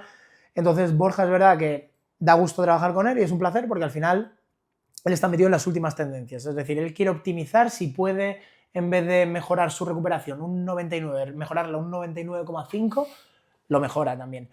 Él es conocido que él es diabético, entonces también le hace ese punto de estar al constante cuidado de su alimentación, de lo que come, de cómo a lo mejor la glucosa sube, baja, y eso yo creo que le ha llevado a meter un cuidado más personal de lo suyo. También yo creo que lo hablaremos después, pero de cara a futuro, cada vez se está viendo jugadores más longevos, y eso solamente pasa si el cuidado durante los años previos ha sido bueno. Es decir, si tú eres un jugador, que lo hablamos fuera de cámaras, me preguntaba, ¿hay jugadores, tú crees, que no se cuidan? Creo que sí, hay jugadores que no se cuidan y que solamente se dedican a la parte de entrenamiento dentro del club, de jugar, y que les da igual. Vamos, yo he llegado a ver, no con estos perfiles que hemos hablado, pero lo que te digo, en el mundo del fútbol, de todo, o sea, de jugadores de salir de fiesta el día de antes, de tal, porque son niños, y si te vas a un perfil más bajito de 21 o 22 años no dejan de ser niños. Entonces, salía Gerard Piqué en una entrevista también cuando le decían, es que tú salías de fiesta cuando... Decía, claro, ¿qué voy a hacer? Voy a empezar a salir de fiesta ahora que tengo 40 años, que ya estoy fuera del mood, ¿sabes? Entonces, también hay que entender esa parte. Que todavía existen. Eso es, que todavía existen y que todavía no voy con el bastón, ¿no?, a la discoteca. Entonces, también hay que entender esa parte, que es lícita, es decir, yo soy el primero que digo, oye, pues hay que desconectar, pero saber en qué momento desconectar y en qué momento conectar. Entonces, llevado a lo de Borja Mayoral, Es un tío para mí que cuida al 100% lo que come, cuida al 100% lo que duerme, la recuperación, y él implementa varias de estas tendencias nuevas, como puede ser, por ejemplo, luz roja, presoterapia, crioterapia, que hace años no existían o no había tantos datos sobre ellos y ahora está empezando a haber un poquito más de datos y encima se ve que funciona la mayoría. Entonces, oye, si por utilizar la luz roja por la noche en vez de la luz blanca va a hacer que haya una mayor recuperación, pues vamos a incluirlo, ¿no? ¿Por qué no? Yo, de hecho, lo que te digo, hay cosas que sí que abogo con ellas, sí que voy, y hay cosas que a lo mejor las veo too much, ¿no? Pues en la línea que hablábamos de Marcos Llorente de esa preparación,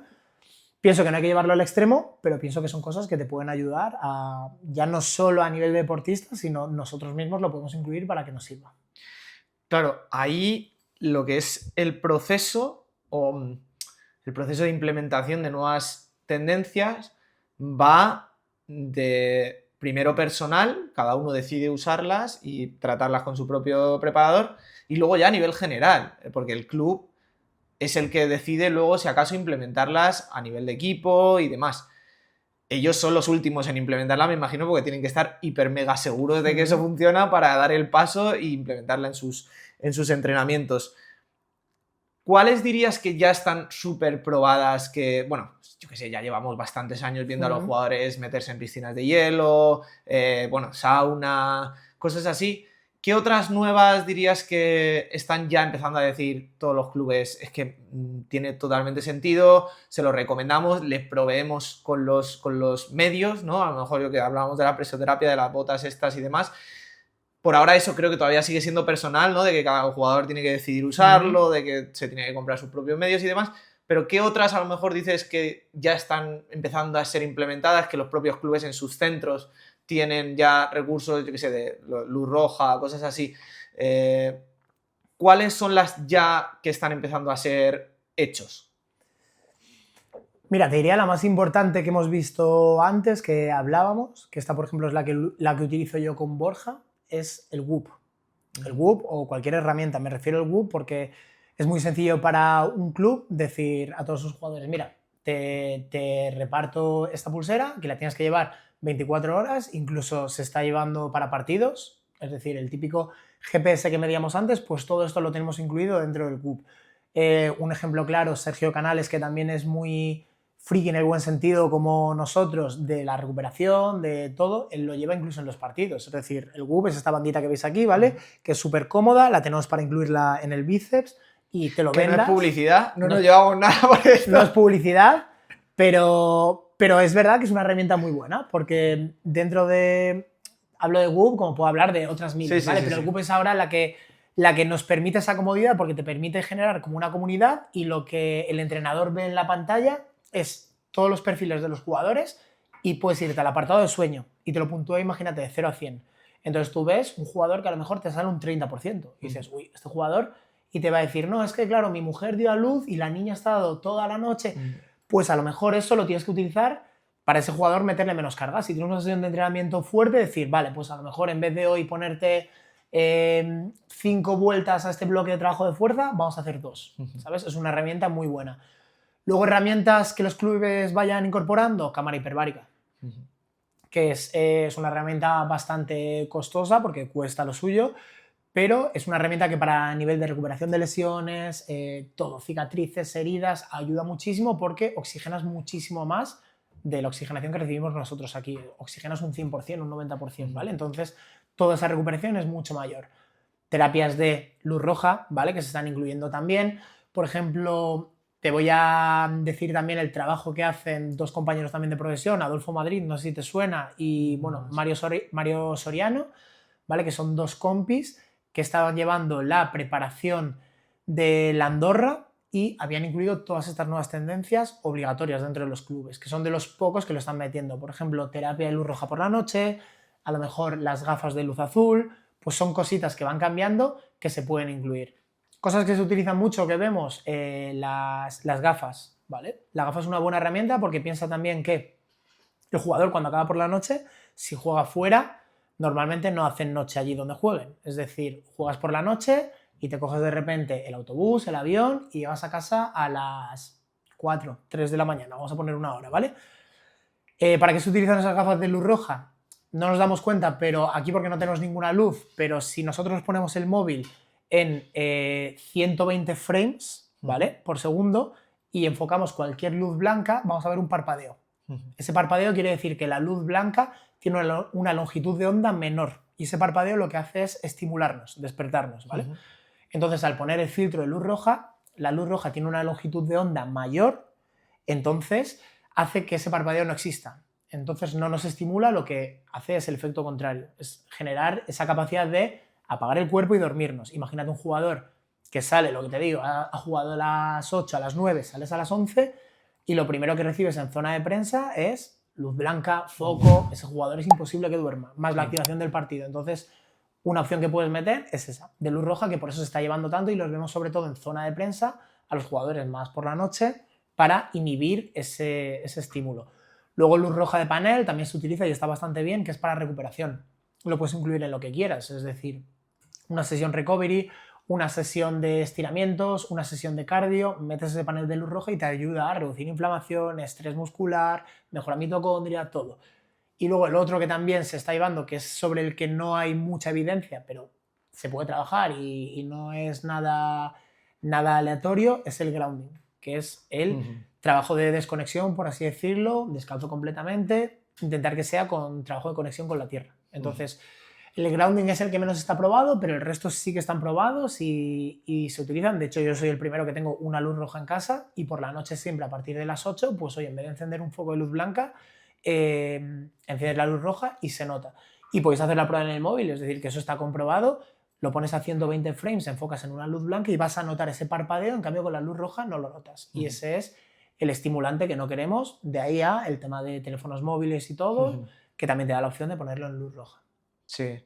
No, o sea, todo tiene todo el sentido del mundo, entonces en ese caso yo creo que si eres un poco abierto de mente y te paras a escuchar a alguien que te lo explica, pues tiene todo el sentido del mundo, pero no deja de ser algo tan diferencial y tan diferente a ojos de alguien que a lo mejor ni se ha parado a pensarlo, ni quiere pensarlo, de que convierta algo como las gafas de Llorente o de los futbolistas que están cada vez usándolas más, convertirlo en un objeto de meme también, ¿no? Entonces, en ese sentido, pues es muy fácil, ¿no? Como tachar al diferente, pues como hemos visto en tantísimas cosas, que luego pues acabe convirtiéndose en una práctica normal, que lo utilicen casi todos los deportistas de élite y que mejora un montón el sueño y demás. Yo también he visto algún vídeo de Haaland o de gente así que hace todo. O sea, quiero decir, Haaland hace lo de los baños de hielo, lo de esto de luz roja, lo de las gafas, o sea, lo de no ver ninguna pantalla 2 horas antes de dormir, todo este tipo de cosas que tampoco es que sean una cosa súper macabra, que es que si te paras a pensarlo 2 minutos, pues tienen todo el sentido del mundo. Bueno, vamos a tratar a otro también, vamos a cambiar un poco de perfil y vamos a hablar un poco de Antonio Adán y vamos a utilizar el perfil de lo que es un portero, que es algo totalmente diferente, para tratar un pelín cómo se especifican los entrenamientos por... ya no solo por perfiles físicos y personales, sino también de posiciones en el campo, ¿no? Me imagino que la preparación de un portero es completamente diferente a la de pues, lo que hablábamos antes, un mediocentro, un delantero y demás. El portero quizás no necesita tanto aeróbico, pero es mucho impacto, muchos gestos eléctricos de agilidad y demás, incluso elasticidad. ¿Qué destacarías de trabajar con Antonio Adán? ¿Cuáles han sido los objetivos o los retos que has tenido en su preparación? Y dar alguna pincelada de cómo es esa diferenciación de tipos de ejercicios, de objetivos o de estrategia para su preparación en general. Bueno, y ahí recalcar que dices tú, a lo mejor la capacidad aeróbica no es importante, pero yo no lo veo así tampoco, ¿eh? Yo a lo mejor sí le doy ese puntito de diferencia porque no sé si nos acordamos, tú que tienes buena memoria también a lo mejor te acordarás, pero hay una acción, juraría que es en la Supercopa de Europa, Madrid-Athletic, donde la gana el Madrid por un balón en largo que no me acuerdo cómo es la acción exactamente, pero es un sprint. Creo que es Brahim, ¿no? De Brahim con Oblak. Sí. Que Oblak le sacaba bastantes metros a Brahim, no sé si le sacaba 5 o 6 metros, y Brahim termina ganando ese sprint. Entonces, no es la capacidad principal que yo desarrollaría, pero sí tendría mis porteros con esa capacidad aeróbica y esa capacidad de sprint, porque eso al final era un título. Sí. Entonces, al final, en no trabajar esa capacidad puede que no es que digas, oye, me va a quitar tiempo del resto, sino que tú puedes complementarla con ese trabajo de portero, pero te quita un título, y es la verdad. Entonces, al final, cuando tengas al jugador más completo, mejor va a ser para tu equipo. Es verdad que una preparación de un portero es completamente diferente. Al final lo hablamos antes fuera de cámaras, súper importante esa masa muscular. El portero no nos damos cuenta y ellos ya están adecuados a ello, pero recibe muchísimos impactos de cara a caídas, un gesto donde saco una mano o a lo mejor voy un balón arriba y recibo un impacto de un jugador. Y si no tengo ese escudo que es la masa muscular, pues seguramente cuando vayamos al suelo la articulación del hombro sufra, el codo sufra, la rodilla sufra. Entonces tenemos que adecuarlo. Adán en este caso pues venía igual, top, élite mundial, habiendo ganado la liga en Sporting de Lisboa, jugador que ha pasado por Madrid, Atleti, es decir, que ha tocado todo. Pero es verdad que él estuvo, terminó y dijo, oye Dani, quiero darle ese puntito de preparación, ¿vale? Entonces, ¿en qué nos centramos? ¿En qué me centro yo mucho en un portero? Aparte de los jugadores, en movilidad. La movilidad me parece básica para porteros. Si analizamos, de hecho, algunos gestos, y suelen ser gestos o jugadores muy grandes, un Courtois se abre de piernas por completo. O sea, y es una acción que tú le ves y dices, vale, a lo mejor un jugador como Fran García o más pequeñito me pega más la movilidad, pero un portero tú le ves a Courtois y tiene una capacidad, una elasticidad de ir al suelo, de abrirse, de hacerse grande, imposible. Entonces, trabajo de movilidad súper básico. Él ya tenía una buena base, es verdad que Antonio ya parte con una base muy buena, pero fortalecimos ese trabajo base, luego metiéndole trabajo de movilidad, de hombro sobre todo, trabajo de fortalecimientos, todo más de tren superior, trabajo de pliometría básico. Tenemos una máquina que es la Vertimax, que bueno, se utiliza muchísimo en entrenamiento, que es básicamente unas gomas elásticas que nos agarran y dependiendo de la resistencia nos lastran más o menos. Entonces, ese trabajo de pliometría. Y en estos casos a mí lo que me gusta es hacer una medición. Es decir, vale, Antonio, hoy llegamos y estamos haciendo un salto de 50 centímetros. Hay aplicaciones para ello. Entonces, el objetivo es mejorar y llevarlo a 60, a 70. Y luego enseñárselo al jugador para decir, vale, este apartado que queremos mejorar, que es el salto, lo mejoramos. Otro punto que es muy importante para los porteros, que no se suele trabajar, glúteo medio. Glúteo medio es el estabilizador de cadera, que es el que nos ayuda a que nuestra rodilla no vaya hacia adentro, ¿vale? La lesión más temida en el fútbol, ¿cuál es? Rodilla.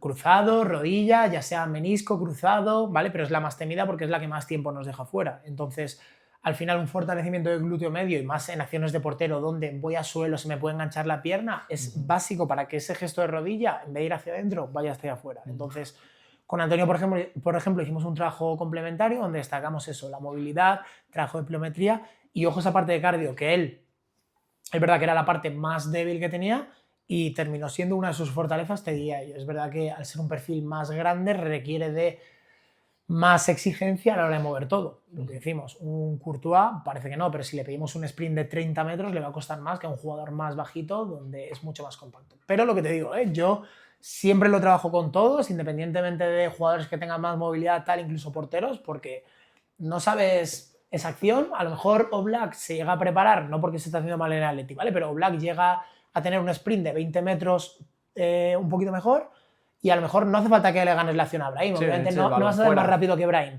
pero que te dé tiempo para cargarle y que no se te vaya, o te dé tiempo para agarrarle y hacerle la falta, y son cosas que valen partidos y valen torneos. Sí, sí. No, al final, incluso a nivel de salud también el trabajo aeróbico es muy importante pues, para todo, ¿no? Entonces, en ese sentido... vale, nos quedan... O sea, quiero tratar dos nombres más que destacan en tu lista y los podemos incluso juntar en contraposición, porque uno es pues lo que hemos conocido toda la vida, con un perfil muy técnico, no físicamente poderoso, ¿no? Que quizás tiene esa preparación física como algo secundario que le permite estar más o menos bien para usar su talento, y otro completamente lo contrario, ¿no? Un tío súper disciplinado, un tío súper profesional, que su constancia y su fortaleza y persistencia física quizás haya sido lo que le haya hecho diferenciar y estar tantos años en la élite. Estos dos son Januzaj y Azpilicueta. Januzaj, una tremenda promesa que empezó en el Manchester United, bueno, ha pasado por la Real, ha pasado por un montón de equipos, y Azpilicueta con una carrera bastante extensa, muchísimos años capitán del Chelsea.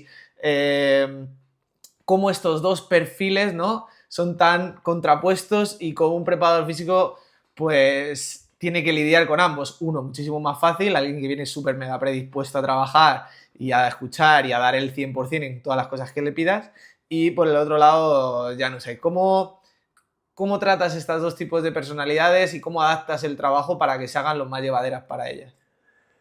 Bueno, pues en el perfil de Azpi es súper sencillo porque lo que dices tú es un tío además cuadriculado que viene y si tienes entrenamiento el martes a las 9, él está a las 9 menos 5 metiendo su movilidad, es decir, es un tío, pues bueno, al final yo creo que eso es lo que te marca la carrera también, ¿no? El tema de decir, soy constante, sé lo que tengo que hacer, sé cómo lo tengo que hacer y soy un tío con las ideas claras. Al otro perfil, que es verdad que se repite más justo con ese tipo de jugador, que es un jugador más técnico, que dice, oye, yo siempre con mi técnica he ido de 10, no tengo por qué trabajar ese aspecto físico, ¿vale? Entonces me cuesta más trabajarlo. Yo siempre lo primero que le digo a ese perfil de jugadores es, imagínate, ¿dónde has llegado? A nivel solamente usando tu técnica, imagínate si trabajas esa parte física. O sea, ahora se está viendo porque Janu ahora está en el Sevilla y estaba trabajando, antes estaba en Las Palmas y estaba trabajando con un compi nuestro en Las Palmas y en Las Palmas hubo una época que la rompió, luego no le respetaron las lesiones, pero cuando se pone a trabajar la rompe. ¿Por qué? Porque la técnica la tienes y te falta la parte física. Entonces, para un perfil con César es muy fácil porque es lo que te digo, es súper cuadriculado, lo tiene todo perfecto, ¿cómo decirte? Te escucha cuando entrenas, que es diferente escuchar a hacerte caso, es decir, él te escucha y te pregunta, de hecho, te dice, oye Dani, ¿por qué estamos metiendo la zancada búlgara aquí? Lo que te digo, a mí me gusta más que el jugador aprenda y eso que se lleva a él, ¿sabes? En este caso, por ejemplo, el trabajo de Azpi fue este año la preparación, antes del Sevilla, entonces yo todo lo que le puedo ayudar a él, a decir, oye, a que seas mejor jugadora, que el día de mañana sepas de entrenamiento, pues todo eso que se lleva y es un jugador que se interesa por la preparación física. Y por el otro lado, pues tenemos a Janu, que a lo mejor ya lo sabemos, es un 10 a nivel técnico, pero yo creo que con ese perfil de jugadores tienes que buscar lo que le gusta. Es decir, por ejemplo, Janu le gustaba mucho el tema de las artes marciales, entonces yo envolvía el entreno y al final le metía siempre algo de artes marciales, ¿vale? Entonces, ¿qué consigues con esto? Que a él la sesión no se le haga pesada, como hablamos de Isco al principio, que si yo se lo pongo y le hago una sesión pesada, me va a decir, Dani, vengo un día y no vengo más, sino intentar hacérsela amena. ¿Cómo se lo hago amena? Pues sabiendo lo que le gusta. ¿Qué le gusta? A todo el mundo le gusta el balón. Yo siempre meto sesiones de fuerza con algo de balón, pero si yo sabía que a él le gustaba artes marciales, pues mira, metemos un poquito de boxeo, metemos un poquito de tal, siempre combinado con el trabajo que yo quiero hacer. Entonces, escondemos mi trabajo, metemos la parte esa de boxeo y al final él sale en una sesión donde, en vez de hacerse una sesión aburrida, dice, joder, he trabajado, yo le he llevado por el camino que yo quiero y aparte es una sesión que para él no que sea divertida, porque no tiene por qué ser divertida, pero es una sesión más amena. Eso hace que, lo que digo yo siempre, lo más importante es la adherencia. Es decir, yo prefiero tener a un jugador que entrene conmigo en un periodo de 4 meses, ¿vale? Que entrene los 4 meses y que me saque un 70% en cada sesión, a que yo le diga, no, hoy tiene que ser la sesión plena aquí, saca un 100% de trabajo, pero solamente en 2 semanas. Y me dice a las 2 semanas, Dani, me aburro, no quiero entrenar. Me interesa más 4 meses, perdiendo un poquito esa eficiencia, pero consiguiendo esa adherencia dentro del entrenamiento. Sí, o sea, lo vemos en el mundo de la élite más aún, pero o sea, es el reto que tenemos casi todo el mundo que se empieza, o sea, que se empieza y que quiere mantener y al final también tienes que buscar una manera de integrarlo en tu vida y que tampoco se te haga un dolor de muelas cada vez que lo hagas. Lo mismo con la nutrición, lo mismo con un montón de hábitos que a lo mejor son más responsabilidad que diversión, ¿no? Pues nada, por no cerrar, pero por así decirlo, empezar a empaquetar un poco todo lo que viene siendo la entrevista. Hemos hablado de tendencias, hemos hablado de diferentes perfiles de jugadores y quería cerrar un poco también con un poco de tu visión en cómo ves esta coexistencia entre la preparación física más personal y la del club. Has mencionado antes como que la Premier lleva un pasito más. ¿Qué avances ves en los próximos años? ¿Qué cosas nos vamos a acostumbrar a ver? Otra cosa también, la preparación cada vez en los jóvenes, en las canteras cada vez más exhaustiva. Antes nos parecía un crimen ver a un niño hacer sentadilla con peso, yo que sé, o sea, ver a un niño levantar peso o nos parecía una locura tratar tanto el físico en edades tan tempranas. ¿Qué no vamos a empezar a acostumbrar a ver y qué nos espera en los próximos años en cuanto a preparación física? ¿Cómo lo ves tú como alguien que joder, tienes ese impulso de estar todavía en tu fase incipiente de la carrera, por así decirlo, que te queden 2 años por delante. ¿Cómo lo ves? ¿Cómo ves tu futuro? ¿Cómo ves tu sector en los próximos años? ¿Hacia dónde nos vamos a mover en ese sentido? Yo creo que la coexistencia entre entrenador, fisio, externo y club tiene que existir y va a existir. Es decir, lo que te digo, hay clubes que son más reacios a ello, pero al final cuando lleguen 5 o 6 jugadores de la plantilla y digan, oye, yo es que tengo mi fisio de fuera, tengo mi entrenador de fuera, al final esa coexistencia tiene que existir y yo creo que vamos a llegar a un punto incluso que los preparadores, los fisios, podamos ir allí, ¿sabes? Podamos ir allí porque si no el jugador al final lo va a hacer fuera, entonces el club llegará a un momento en el que dirá, oye, no hay problema, podemos utilizar las instalaciones, todo siempre, eso sí, muy medido, lo que decimos, no al libre albedrío de decir yo hago lo que quiero, sino que haya una cohesión y de que, o sea, que de una forma u otra, al final el preparador, no que esté trabajando para el club, pero que exista esa coexistencia. Por un lado eso, o la otra variable que yo veo, un club que sea más reacio, pues meter esa individualización, lo que decimos. ¿Que es mucho más exigente? Sí, pero a lo mejor esa exigencia a nivel de contratar, en vez de, no hace falta 8 o 10 preparadores, pero sí contratar a lo mejor un preparador que esté específico en la línea defensiva. Y si queremos ya ser más exhaustos, en los laterales y otro en los centrales, otro que esté con los mediocentros, otro que esté con los extremos y que no metamos ese trabajo de fuerza, que es lo que se suele hacer en todos los clubes, que está muy bien, es como una base de fuerza, pero esa base de fuerza adaptada a cada posición, ¿sabes? No hace falta individualizar tampoco y decir, oye, pues solamente laterales derechos, pero sí perfiles, un lateral y un extremo, nos van a pedir más o menos lo mismo, ¿no? Entonces, no va a trabajar lo mismo un lateral o un extremo que un mediocentro, que un portero, y se está haciendo así. Entonces, ahí es el punto en el que el jugador dice, vale, yo sé que no se está haciendo mal trabajo porque no se está haciendo, pero quiero algo individualizado. Entonces, eso yo creo que los clubes al final lo van a dar y si no lo dan, pues el jugador va a tener que buscar esa vía externa para poder meterlo y complementarlo. Pero yo creo que al final la coexistencia entre club y entrenador fisio externo va a existir. Yo creo que va a ir a mejor, lo que te digo, rollo NBA, de que cada jugador tenga su fisio, su entrenador y que entre los dos consigamos eso, lo que queremos todos, que es el beneficio del jugador. Luego, en cuanto a categorías inferiores, en todos los deportes, obviamente, se está viendo ahora ya no solo preparación, que hay veces, lo que decimos, que se hacen las cosas bien y también hay veces que se hacen las cosas mal. A un niño, un benjamín, un pre-benjamín no le vas a meter una sentadilla con peso, está claro. Pero sí puedes trabajar otros factores como una coordinación, es decir, sin cargas, o una velocidad de reacción, o una pliometría sin nada. Entonces yo creo que se va a empezar a inculcar, eso es lo primero que aprendemos en la carrera, porque vamos por la línea de la docencia, ¿no? ¿Qué podemos trabajar dentro de cada fase? Pero sí vamos a intentar siempre dentro de cada fase meter ese trabajo exhaustivo, pues no hace falta rendimiento, hablarlo de rendimiento, pero sí que ese niño, oye, pues mejore coordinación, mejore esa velocidad de reacción, mejore el salto, mejore el choque. Y eso es una de las cosas, por ejemplo, ahora nosotros estamos trabajando con la Academia de Tony Cross, que es una academia que ha nacido hace un par de años y está haciendo las cosas muy bien. Entonces, un apartado que Tony le ha dado mucha importancia es a la preparación física. Preparación física, lo que te digo, que alzamos las manos a la cabeza y decimos, oye, como un niño... Yo tengo, por ejemplo, trabajo con benjamines, con alevines, con cadetes. A cada edad le vamos metiendo un poquito de carga y a partir de los 15 años, 16, 17, ya podemos generar esa base, que no hace falta que sea muy exigente, pero sí que llegue un niño con 18 años, 17 y sepa perfectamente lo que es una sentadilla, un peso muerto, unas series, cosas que te encuentras, que a mí me ha pasado y te sorprenderá, un jugador de llegar y decir, hazme una sentadilla y no saber hacer una sentadilla y te sorprenderá y dirás, ¿cómo no? Pues no saber hacerlo.